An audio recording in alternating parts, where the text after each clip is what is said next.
जो गुरु स्वयं शिष्य को न पढ़ाता है, स्वयं शिष्य को न ज्ञान देता है, तत्व का ज्ञान नहीं सिखाता है, तो वो गुरु अपने शिष्य के जीवन के हत्यारे बन जाते हैं।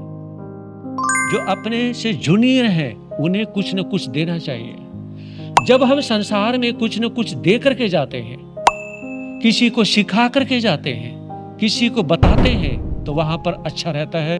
इस संसार में तीन ही ऐसे लोग हैं जिनको बहुत खुशी होती है। पहला, एक गुरु। गुरु को खुशी होती है कि मेरा शिष्य मेरे से आगे निकल गया। तभी तो एक कहावत प्रचलित है कि गुरु गुड़ ही रहा और चेला शक्कर हो गया। क्या आप लोगों ने कभी पढ़ा है, सुना है, जो गुरु स्वयं शिष्य को न पढ़ाता है, स्वयं शिष्य को न ज्ञान देता है,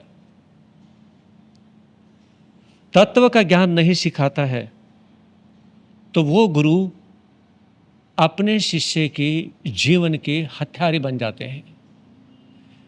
क्योंकि गुरुनी जो है, किसी अन्य टीचर से, किसी अध्यापक से या किसी से जितना मर्जी ज्ञान सिखाएं, लेकिन गुरु गुरुनी को खुद भी अपने शिष्य शिष्या को ज्ञान सिखाना चाहिए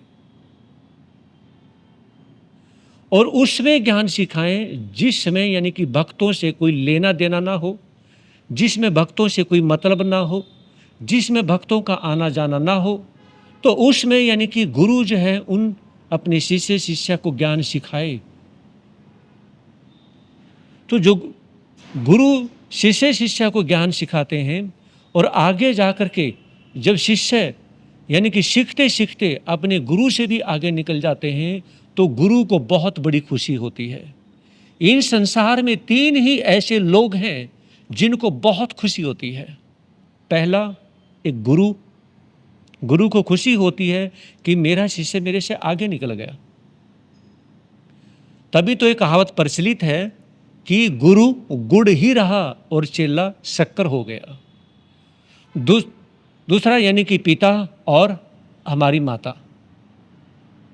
गुरु और माता पिता ये तीन ऐसे हैं जिन्हें हमेशा खुशी होती है कि हमारा बेटा बेटी, हमारा शिष्य शिष्या हमसे बहुत आगे निकल गया। अगर आगे निकलने से माता पिता को और गुरु को खुशी ना हो, तो ये गुरु की बहुत बड़ी गलती होती है। द्रोणाचार्य ने गुरु एकलव्य को कुछ सिखाया नहीं था, जबकि एकलव्य ने गुरु द्रोणाचार्य मिट्टी का गुरु द्रोणाचार्य बना करके और उनकी पूजा आराधना करनी शुरू की और उसमें पूजा आराधना करते हुए उन्हें ज्ञान लेना शुरू किया। खुद ही यानी कि धनुष बाण तीर चलाना शुरू किया। तो उसमें गुरु के नहीं सिखाने पर भी वो बहुत बड़े धनुर्धर हुए, क्योंकि उन्होंने अपनी श्रद्धा भावना से गुरु को माना। तो यहाँ पे फरमाया है कि जिसने दीक्षा तो दी लेकिन शिक्षा नहीं दी, ऐसे गुरु को बनाने से संसार और कर्म दोनों बढ़ते हैं। और इसलिए कहा जाता है कि पानी पीना छान कर और गुरु बनाना जान कर। बड़पन वह गुण होता है जो पद से नहीं संस्कारों से प्राप्त होता है। अगर कोई आपको अपना बड़ा मानता है, गुरु के रूप में कोई आपको मानता है, कोई मानता है कि मेरे माता पिता हैं, या कोई किसी भी रूप में मालिक के रूप में मानता है, कोई सीनियर के रूप में मानता है, तो वो सीनियर के रूप में मानता है, वो आपके बड़ा होने से आपको सीनियर नहीं मानता है।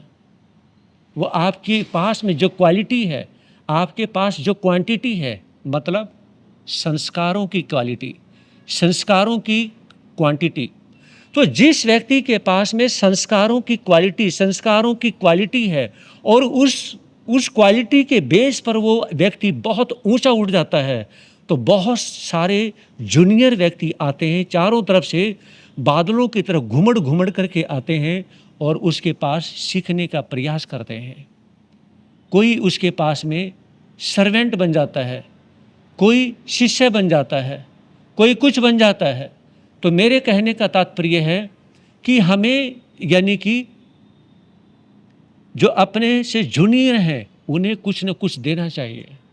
जब हम संसार में कुछ न कुछ दे करके जाते हैं, किसी को सिखा करके जाते हैं, किसी को बताते हैं, तो वहाँ पर अच्छा रहता है।